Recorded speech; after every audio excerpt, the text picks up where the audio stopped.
Infinite is an action sci-fi thriller in which a man played by Mark Wahlberg discovers that his hallucinations are actually visions from his past lives. Now, this movie caught my eye on Amazon Prime because it was released on Amazon Prime, at least here in Ireland, on the same day that The Guilty was released on Netflix. Now, why is that important? Because both movies were directed by Antoine Fuqua. I believe that's how you say his name. Probably said it wrong. Apologies if I did. Of course, Antoine Fuqua made movies like Training Day and The Equalizer, and I believe The Equalizer 2, and the remake of Magnificent Seven, so some good, some bad. But more recently, he made The Guilty, a movie which just last week I said was one of the worst movies I've watched all year, and it was. If you want to see why, check it out up one of the corners, I think it's that one. But Infinite caught my eye because number one, Mark Wahlberg's in it. It's an action movie. There was explosions in the trailer.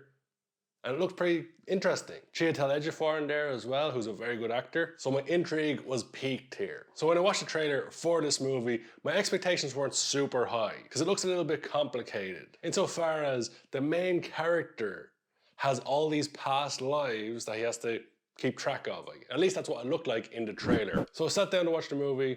Expectations weren't super high. And when I saw that the runtime was 1 hour and 47 minutes long, I said, this is going to be a long one. It's going to feel like a long time. So my expectations went down even further. However, I turned on the movie, I pressed play, the movie started playing, and I sat there, and the opening 10, 15 minutes were crazy.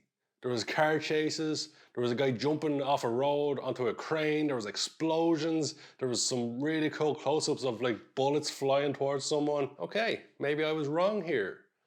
This looks awesome. I was ready for a great action movie. Got a little bit weird then. So the opening 15 minutes are explosive. They're fantastic. One of the best openings to a movie I've watched in a while. Definitely overhyping that now. But don't forget, just a week ago I watched a different Antoine Fuqua movie and that was terrible. Anything above okay was probably going to blow my mind this week. But as I say, the opening 15 minutes, fantastic. Then we get into more of the story of Mark Wahlberg. Mark Wahlberg wakes up as if the stuff we've seen in the first 15 minutes are a nightmare he's had. Mark Wahlberg then tells us how he knows how to do some things. He doesn't know how he knows how to do them, he just knows. They then reveal he's been to the psych wards and put on medications for having hallucinations and a bit of schizophrenia, where he hears different voices and everything in his head. There's a really cool scene where he goes to a drug dealer's place after he's made this really cool sword, and he's swapping the sword for the drugs he needs because he doesn't want to go through all the hassle of going to doctors for his prescriptions because they'll put him in an institution. Mark Wahlberg ends up saving a girl who's about to have her arm chopped off in a really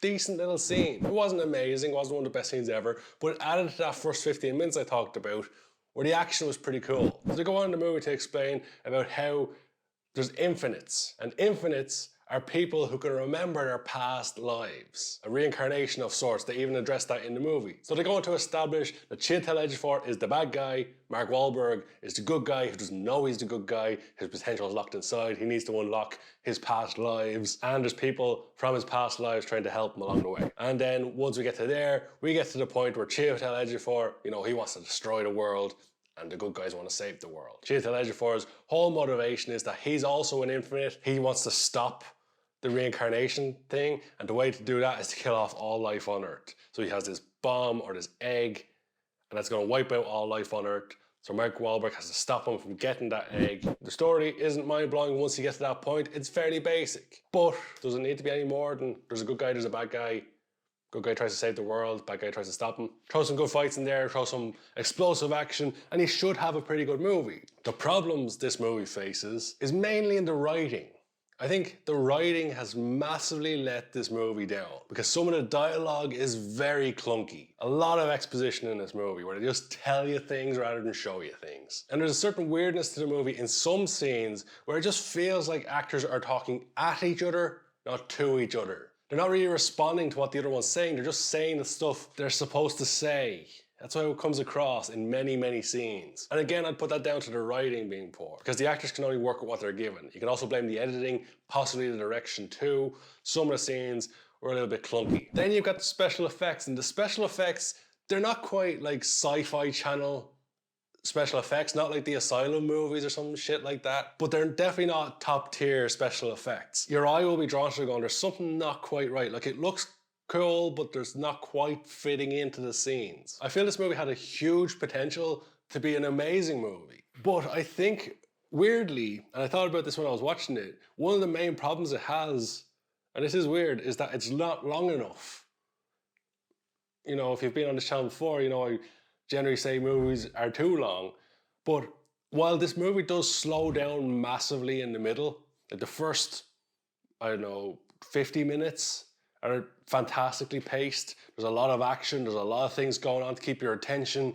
It does slow down in the middle dramatically. Gets a little bit better towards the end, but not to the same pace it was at the beginning. Certain things happen way too quickly. Like Mark Wahlberg ends up having this team of associates, team of sidekicks. One of them gets killed off pretty much like 10 minutes after we see her. So there's no real reason for the audience to like sympathize with her or, you know, care, because we haven't had time to learn about this character. And that happens multiple times in the movie where certain characters are killed or hurt and we don't really care because we haven't had time to build up a connection with that character. They've been in one or two scenes and then we're supposed to care if they get shot or killed off. Why shouldn't we just care the same amount about any other character in the movie? The movie needed more time to breathe in certain aspects. This could have been a 2.5-hour movie with explosive action all the way through, and I think it would have been fantastic. And they showed in the first 50 minutes, and at other points in the movie, there's like a cool chase scene through a forest. Mark Wahlberg is in like a car, which is being dropped off by a helicopter. Pretty cool scene. Some of the action is wild and insane and crazy, and you definitely have to suspend your disbelief. Like Mark Wahlberg rides up a mountain on a motorbike, jumps off it onto a plane, and then uses a sword stabbed into the plane to hold onto the plane, and the plane gets turned upside down. I don't think I ever saw it flip back up, but at a certain point he is right side up. Maybe I just wasn't paying attention there. But you get my point there. Some of the action is insane to the point of being ridiculously insane. Sometimes that works in movies though. When you buy into the ridiculousness of it, like with something like Kingsman, you end up with a great movie. Now, this movie in places does take itself a little bit too seriously. In the first like 20 minutes, it's going along like a standard action movie. There's no real sci-fi elements to it, other than Mark Wahlberg's hallucination. But then all of a sudden we see a character and he's like opening up, you know, digital computers, and he's like moving his hands around and flicking swords around on the computer. Like, okay, this is a sci-fi movie, I guess. Okay?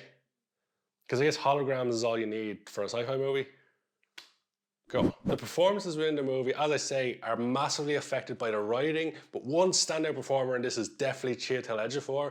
He's very good at playing a villain. At certain points in this movie, certain scenes, he's got an amazing intensity, which makes him a really good bad guy. So I found out that this movie has a really low score, both an audience score and critic score, on Rotten Tomatoes. So again, my expectations for this movie were limited. But I kind of enjoyed this movie. It was fun. It wasn't amazing. It wasn't mind-blowing. It wasn't sensational, but it was a good watch. It was fun. At the end of the day, do you want anything more than that from a sci-fi movie? As I've already mentioned some of the negatives, you do kind of have to suspend your disbelief with some of the special effects. And some of it you just have to laugh at. And you have to kind of forgive some of the bad writing, and then the movie's kind of enjoyable. But you do suddenly find yourself forgiving a lot. As I say, the movie needed more time to breathe, to build up those characters, to make the audience empathize with their characters a little bit more. Then we would have cared a little bit more. And also the twist at the end. There's not really a twist, but the location of the egg that they're hunting for, you know, they kind of tell us all the way through the movie. I don't think it's any surprise. It's one of those where the audience knows but the characters don't know. At the same time, the audience know where the egg is very early on, and it's kind of stupid. So I'm going to start talking about the ending now. So if you haven't seen the movie, I'd recommend checking it out. I enjoyed it, so you might enjoy it too. So now we're going to talk about the ending. So here's the spoiler alert. So if you haven't seen it, click off now, go check it out, and come back and tell me your thoughts on Infinite. So overall, when it comes down to it, when it comes down to the end of the movie, I'm talking about when Mark Wahlberg finally gets into the airplane and he's facing off with Chiwetel Ejiofor. I thought they'd done the ending really well at first, because Mark Wahlberg's about to disarm the bomb, and then bang, shot in the head with that gun that we've seen destroys Infinites. And when that happened, when that scene happened and Mark Wahlberg just drops and you see the bullet in the back of his head, I went, wow. That's something they don't do in movies. The bad guy doesn't just win like that. And sometimes the bad guy winning is what makes a movie great. Empire Strikes Back, Infinity War, Part 1. Bad guy winning works as an ending. And if Chiwetel Ejiofor just kills Mark Wahlberg, just like that, ends his character, that's unexpected. Nobody sees it coming, and it's a great ending. But of course, they mentioned at the start of the movie, Mark Wahlberg was in a car crash that we didn't see, we were just told about, and he has a plate in his head. Don't tell you where, so you know, it could be anywhere. It just happens to be where Chiwetel Ejiofor shoots him in the head, even though Chiwetel Ejiofor is the one who tells him that he has the plate in the head.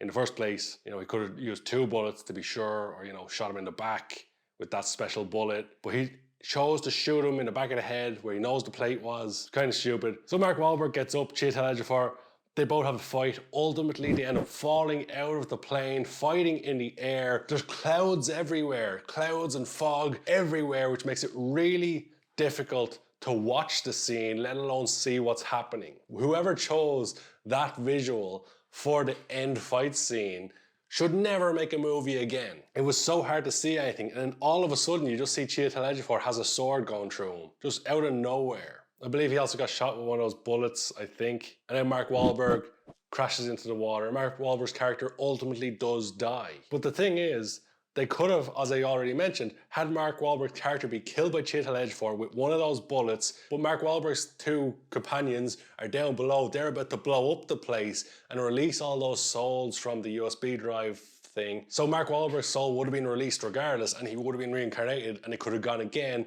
possibly in Infinite 2, Adrian's Revenge.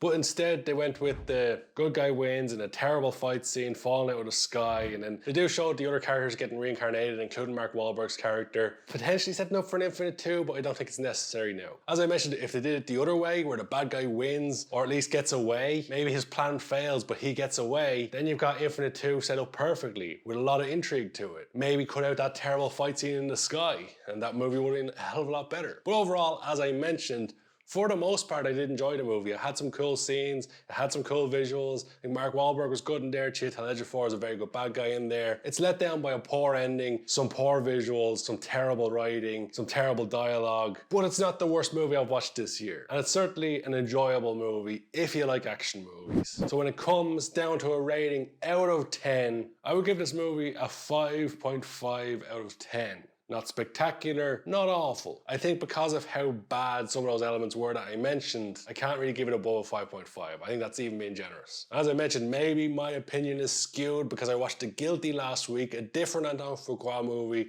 and that was terrible. So this movie looks spectacular by comparison. This movie had a slightly bigger budget, a better writer, and was just given a little bit more time to breathe. This could have been a sensational movie, which is a shame.